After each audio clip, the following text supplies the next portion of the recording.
So this entire neoliberal era for the global south, reiterating all of these things we've learned over the last several chapters, we've had this era of go-go banking and really immoral and unconscionable loans given out. And then the IMF and the World Bank brought in to enforce those horrible loans. And they brought with them structural adjustment plans that have shrunk the economies of poorer countries and made it difficult for them to regain the ground that they lost. And then we had this system of the WTO put into place that made it even more difficult for countries that were already poor to do any better for themselves. In addition to that, free trade agreements compound these problems set up by the WTO. And as a result, countries in the global south have a very difficult time taxing wealthy corporations, multinational corporations that should be paying the kinds of fees that would help these countries build themselves up. And they have major difficulty protecting their workers, giving them good wages, protecting them from unfair labor practices or from dangerous, especially in terms of their health forms of labor. And they have difficulty protecting their environment. So they have, as a consequence, health problems in their local populations that are brought as a result of multinational corporations doing work. Okay, so this is a lot of why some countries are poor. So then if we want to solve the question of poverty, what do we need to do, right? It's much more than just educating poor people in poor countries, although that is not a bad thing to do. As you can see, it's a systemic problem, right? This is not about individual solutions, individually going out and getting better politicians in place. It's a global system that needs to be reworked if we're going to solve the problem of poverty in the global south. So which kinds of changes would be the most effective? What would bring the biggest bang for our buck in changing the global system? First of all, we need to build awareness. These are the kinds of things that most people don't know about, which then makes it difficult for them to demand change about. Even people sometimes in the countries that are experiencing the fallout of these kinds of policies and the systems like the WTO, they are not aware really of exactly what it is that is causing their environment to be degraded, or for them to not be able to get decent wages, or for their government to not be able to recover any sort of meaningful taxes from the corporations that are existing there. So helping people know, helping people here in the global north know in particular, so that we can bring pressure to bear on our leaders to make global changes is what's really key to getting the ball rolling. So these final chapters are all about the problem with charity. If you were to list out what's wrong with charity right now, what would you lay out based on what you read so far? So go ahead and see if you are able to answer this question. If this question came up on the final exam, what's wrong with charity? You know, charity sounds lovely. What's wrong with that? What would you list? So first of all, charity becomes like a curtain drawn across the problem. It makes it difficult to see what the problem is if you're focused on giving people charity rather than fixing the system that causes the problem in the first place. So giving out aid money to people, or digging wells, or building schools in a charitable fashion, or giving cows to people, or microcredit. None of these things solve this larger problem that we have this global system that is set up to keep poor countries where they're at, and to keep people working at low wages, and to keep environmental degradation happening, and to also keep this flow of raw materials going into the global economy, and expensive manufactured goods coming back. So it doesn't solve the problem to give people charity, to give people money or schools, or it doesn't actually fix the problem, because the problem is the system. The system is what needs to be reconfigured in order to end poverty. Charity will not do it. Also, it's just a massive waste of resources. Like this big system of global charity that exists, the development sector, USAID, through the State Department or parallel to the State Department, and all of these huge charities like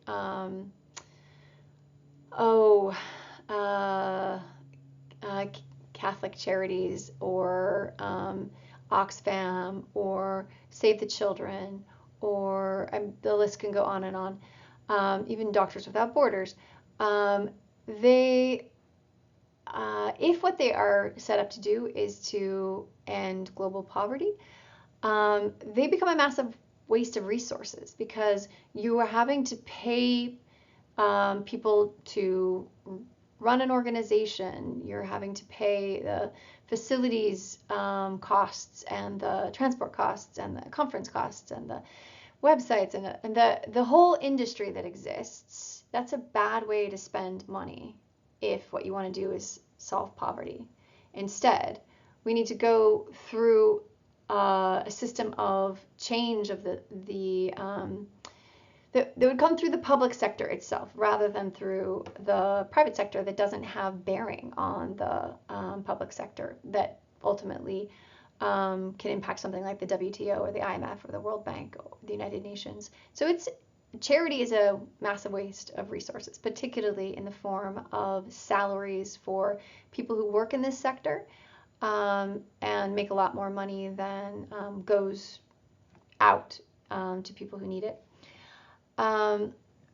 The other thing about charity is that it makes those who pay into it seem like they're the heroes. So a George Soros who pays into charity loves something like microcredit, for example, and is giving money to give little tiny loans to little ladies in Bangladesh.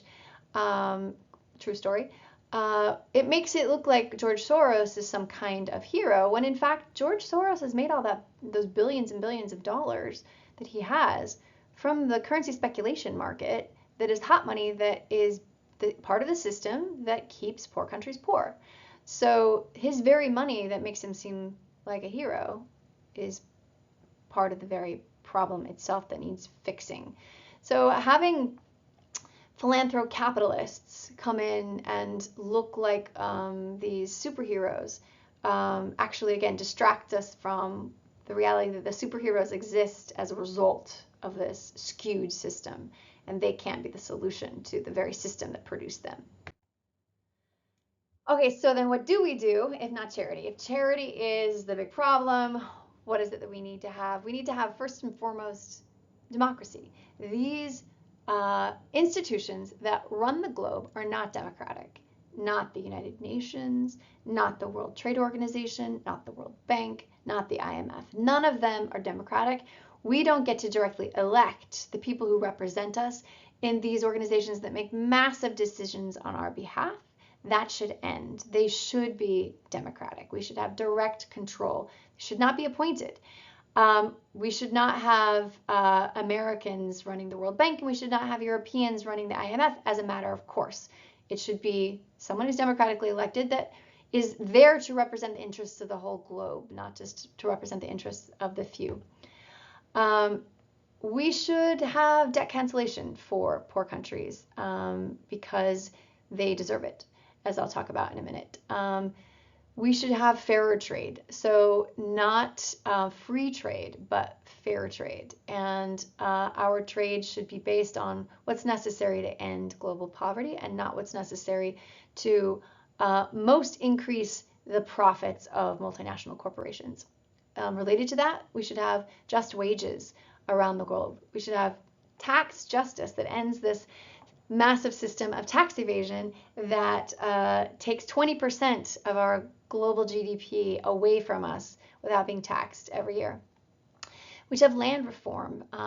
All of the multinational corporations that are going around the globe snapping up massive tracts of land that is communal property, that's happening right now, that needs to end. And we need to return that land to the people who use it to live on. We need to restructure patent protections, and we need climate action. So let's go into each of these in a little bit more detail. Global democracy. United Nations, IMF, World Bank, WTO, elect them. And then the United Nations Security Council, we need to end the veto of security powers. We need to expand which countries are able to sit on the Security Council. The United Nations should not be always worried that the United States is going to veto everything, or that Russia is going to be able to veto something, or that China is going to be able to veto something. It should be entirely democratic. The United Nations is not at all democratic at this point in time. And mentioned already, we should no longer have IMF and World Bank being headed by an American or a European. That should not be a thing. It should be a democratically elected person who the whole world gets to vote on. We should end the secretive meetings at the WTO that enable the G7 to fix their position before they start negotiating with other countries. Also, the ICSID that determines, that is the court that determines trade disputes, those should not be behind the scenes. Those should not be secretive. Those should be out in the open. And the people who can take a case to court in the ICSID should not just be corporations. And there should be it shouldn't be corporate lawyers who make those decisions. The decisions of how this is all adjudicated ought to be more democratically determined. Also, free trade agreements like NAFTA, like the TIPP, they have always been negotiated in secret and then announced after countries have signed on to them, so that people who live in the countries and who are affected by these changes, they never get to know what's coming their way. That should end. All negotiations for free trade agreements should be out in the open, and people should get to comment on them before they get agreed to by the politicians who supposedly represent them. All right, debt cancellation. First of all, straight up cancel dictator debt. Like, if a dictator took a loan, that the people who did not elect that dictator should not have to pay back a loan that was imposed on them by a dictator. That's not their choice, so they shouldn't have to pay that off. In addition to that, the loans taken by countries in the global south that are quite poor, they should be canceled if the country has already paid off the principal with an additional reasonable interest rate, 3% for inflation. But investors in the global north shouldn't get to make massive rates of return on these loans at the expense of the poorest people in the world. Also, there should be a way to default. Here in the United States, if you go bankrupt, you can default. It's possible that you can take on debt that is just impossible to repay, and then there is a default position. Currently, that does not exist for nation states. So poor people in poor countries are forced to continue to pay off loans that people in past generations took under false pretenses from go-go bankers, and they're not allowed to default. It's really unfair. Also, we should have something other than the IMF as a possibility for taking out loans, or for adjudicating, or rather administering the process of taking loans. There should be another possibility for that for nations, because the IMF has really not had the interests of poorer countries at heart, and so we should set up alternative approaches. There should be a global minimum wage established. Now, I'm not saying, and the book is not saying, that that should be the same minimum wage across all countries in the global south, because that would then disadvantage poorer countries who actually could get more foreign investment coming in based on their poorer economies, on their lower wage, their lower labor costs. So it's not that there should be a minimum wage for every country. Rather, it should be proportional to that country's median wage. So if every country, and this was enshrined into global law, if every country had to set the minimum wage, and all multinational corporations had to pay a minimum wage that was 50% of the national median wage of that country, that would both maintain the advantage of poorer countries, because it would still be lower than other countries, and it would raise the minimum wage substantially, or would raise wages substantially for workers all around the globe, and it would make it much more difficult for companies to hop from place to place to place in getting lower and lower wages and driving wages constantly downwards as they shift between countries. It would give a floor to that. Also, this minimum wage should be tethered to or tied to local inflation rates, so that as inflation mounts, so too minimum wages go up. We should also bring in tax justice globally in order to be able to end poverty, because so much of the poverty could be addressed if there were proper taxation of corporations that are now hiding their profits through transfer mispricing and misinvoicing. So first of all, close all tax havens. There just should not be a global system of tax havens. End that today. And then start taxing multinational corporations as single entities, so that they can't have these tiny subsidiaries in all these different countries with lower tax rates to be able to then shift where they say they have their profits. So for example, Apple, until recently, it does all of its work, mostly its design work, in the United States in Silicon Valley, but it has its corporate headquarters in Ireland in order to be able to avoid paying taxes in the United States. So the important key things that have built the company to be what it is are coming out of the United States, but it doesn't pay taxes here. It pays it in Ireland. So if we were to create a global minimum tax rate, then it would make it impossible for companies to jump around and in order to put their headquarters one place while they're really doing their operations and doing innovating in another place in order to avoid taxation. It would make it impossible to do that. So right now they have been working on creating a minimum corporate tax rate of 15%, but that's really quite low. So if there were a decent global corporate tax rate, then we could have much higher taxation for countries in the global south that they could then use to help build their nations with. And then we have trillions of dollars stashed away in the Cayman Islands and in Delaware and in all these tax havens around the world. Take those trillions of dollars and tax them at a reasonable minimum rate, say like 30%, which is a normal tax rate in Europe. And you could then generate huge profits to help solve poverty in the global south, help close the gap that's been created by the system that's existed in the last few decades.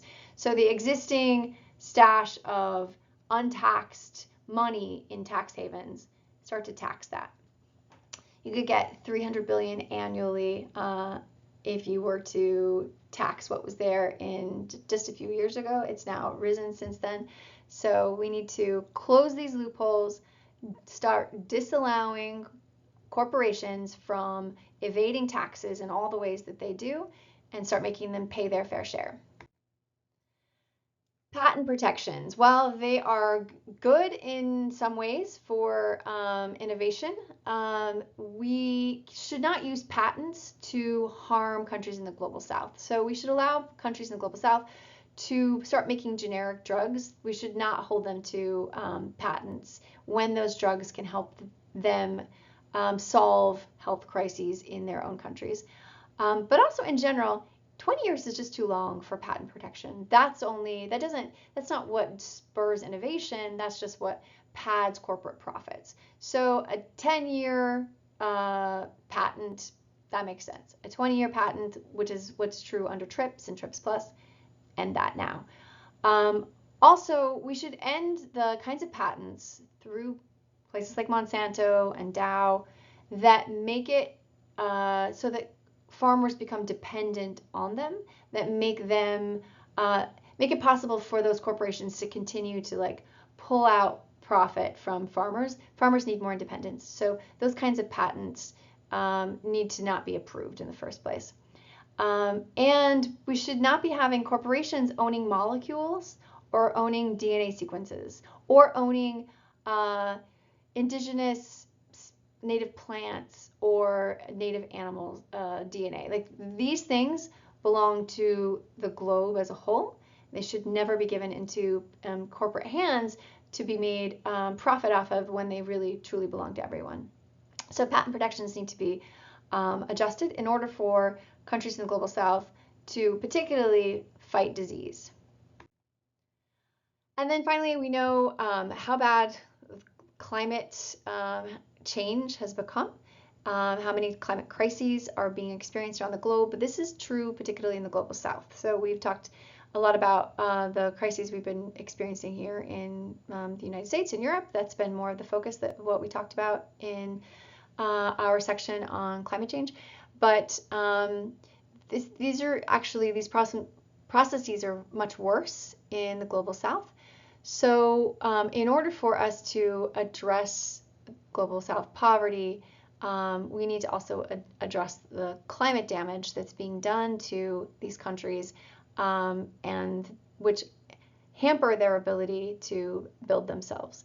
So the first way that we can achieve climate justice is we just need to end these ridiculous incentives that we have given to oil and gas companies and coal companies in the form of subsidies. We have massive corporate subsidies for oil and gas corporations. We also, our system of carbon trading actually incentivizes people to produce carbon rather than to end it. So carbon trading is actually not a good way to achieve climate justice. Some countries and some companies are much more responsible for the climate crisis.